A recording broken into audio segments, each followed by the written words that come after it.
So I've got some bad news for you, because usually we talk about this a little bit before we get to it, but that's how we usually start off our show, with the good, the bad, the ugly of AEW Dynamite.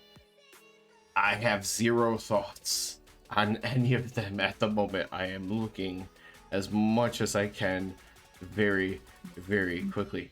I can give you my good. Go on. Go ahead. Yeah. Just because it was fun. Papa Briscoe choke slamming Jay Lethal into the table, man. That's my good of the night. That was pretty tight. And that whole thing that he just goes on this old man running everybody over thing. He's like, yeah, barely moving his body, but everybody's just falling at his feet, basically. Until he gets kicked in the dick by Karen Jarrett. Karen Jarrett kicked him in the dick to end it. How fitting. Nobody but Karen Jarrett can stop Papa Briscoe. Hey, man. She started all the interference in that match, and she ended all... No, she didn't end all the interference in that match, because Satnam still came out after. Speaking of choke slams. Oh, yeah, that was neat. Yes. And I don't even know how much of that was on him and how much it was on Mark. I think it's a combination too. But the way Mark landed, he landed high on his back and from really, really high up. From like basketball rim in the air. Because Satnam Singh can dunk without leaving the ground. He just... he should be basically right there. Yep. Might have to get out his toes. Yeah, it was like if I'm assuming he can dunk without leaving the ground, because I'm gonna guess that man's arms. He's over 7 feet. I'm gonna guess that his arms are like 3 feet long. And you take away like a foot up to his head, it's still another 2 feet. So basically, he's gonna be just going like this, closing in on 10 feet. Yep. Yeah, there was a series of dope choke slams in there. In my head, once you mentioned choke slam and I got to that point with Satnam, I thought about using that as my good, because that was one of those few times tonight, wrestling wise, that I was like, ooh. But I'm not. We, in some ways, we paid attention to this almost every single show in some kind of fashion. How much we make of it is a different story. I feel like tonight's crowd was really, really good throughout the entirety of the show. Made it more fun. Yeah, the crowd stayed fairly hot throughout the whole thing. Karen Jarrett got major heat with big fuck you, Karen. I'm pretty sure just with Karen being term for let me speak to your manager now. Yeah. We people overused the Karen thing, and now it's just like any lady that's not happy. Or anytime somebody's unhappy about someone, they use it against them. Just throw it out. Now, here, I want to leave this to you, because if you remember it, I know you know it, but there was a certain chant tonight that was a little bit different, and you're probably never going to hear it again on a wrestling screen. You know which one I'm talking about, sir? Oh yeah, zip your pants, or what was it? Zip your pants, I believe. Yeah, I think it was zip your pants. Yeah, zip your pants. The crowd was chanting Garcia, or zip your fly is what they were. Hey, zip your fly, zip your fly. I know you like to make your ugly sometimes about fashion. I hope I did not just ruin that by bringing that up a little bit early. Yeah, you fucked me up. You fucked me real hard there. We won't explain this anymore right now. There's more to say about that situation. Yeah. My bad. I can't really think of a specific thing. Or an ugly, really. I don't know. I got a bad for you. Go ahead. this tag team tourney thing that wasn't really explained all too well. Yeah. And they're just like, yeah, we're choosing teams for this tag team tournament thing. Partners being chosen at random.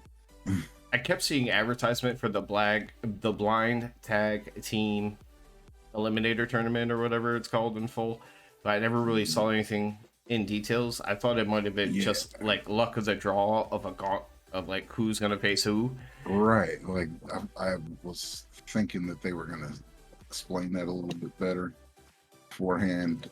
So it took me a minute to figure out what the hell was really going on. I appreciate that too, because it just reminded me about the segment, because it was the most nothing segment outside of the fact that you kind of got the rules, which is, hey, we're going to randomly draw all sorts of random superstars, doesn't matter who it is, and they will team up. Mm-hmm. We found out the one annoying team that they drew in that segment a little bit later in the night, with it being MJF and Adam Cole. But we'll talk about that a little bit more later. You know what? For bad, I guess I'll go with this. Give it to me. They still have refused to make it entirely clear what the relationship is between Don Callis and Takeshita with the BCC. Because I thought it was a little bit more cut and dry today.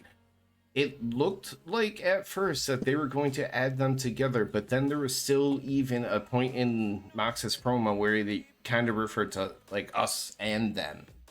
Because he was like, yeah, they're teaming up with the Truth, like with the BCC kind of thing. So I'm like, just... And then with Don a little bit later talking to Will, I'm like, he's not going to bring Will into that too. So I'm like, what the hell is going on still?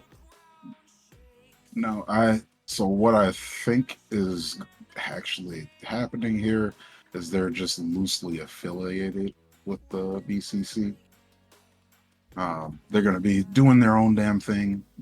It's basically they've got their own little feud with the Elite, even though they're all feuding with the Elite right now. But I think they're going to do their own thing, and the BCC are just like, yeah, you're with us. Go ahead and do what you want to do. It's like, you guys have already bled with us. Like they all showed up to the interview here wearing black. You know, it kind of feels like Don is using called them. Takeshita tall, dark, and sexy. That's his homeboy now, man. So it's almost like he's just like using these guys. Like Don's feud is simply with Kenny.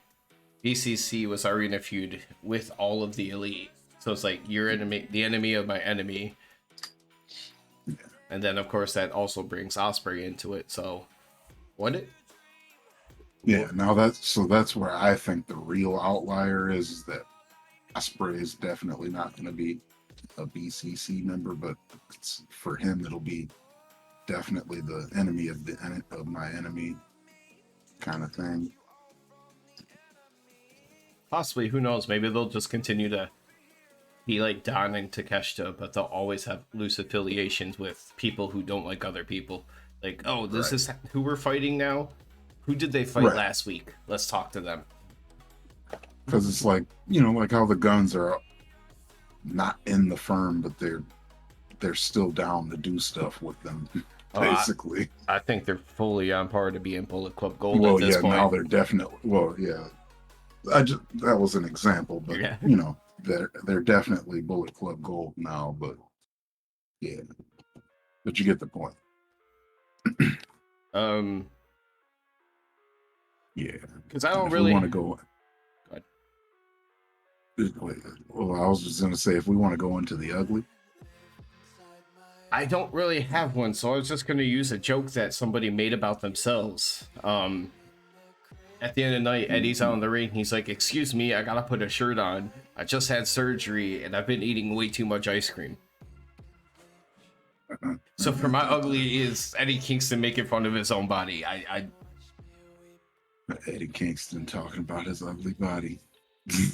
I mean, even for technical difficulties, about the only thing they had was like extra echo or feedback when Renee was first in the ring for like 1 second. It was technically so much better than most weeks. Yep. They did a pretty good job. They did a pretty good job. So, as you know, my ugly tends to be fashion related, unless if it's something that I am very pissed about. Um, you already kind of alluded to it earlier. So Daniel Garcia, the crowd was chanting "Zip your fly" at that man today. Um, his fly was not down. He just ripped his pants right in the crotch, like early on in the match.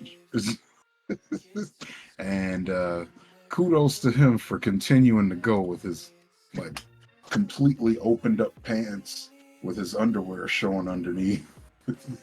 So I even the mean, I guess he's a commentary, wrestler, so undies are gonna show. But yeah, that was hilarious. even I commentary had to and talk about it. I think that I really want to believe that he ripped his pants while vigorously humping Orange Cassidy's face.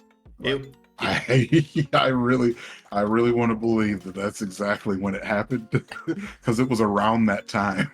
it was because that happened during commercial break, and then also it's when we came out of commercial break and commentary had a comment on it. And they had to because they were showing Garcia doing his little dance with his hips and everything from the front, so that's you could clearly see it. They said, "Oh, coming out of commercial break," they said it happened sometime during the commercial. So same commercial break, it happened somewhere close in time. Yeah. So yeah, I want to believe that that's exactly when that happened, and if so, goddamn Garcia, you humped your way out of your pants, dog.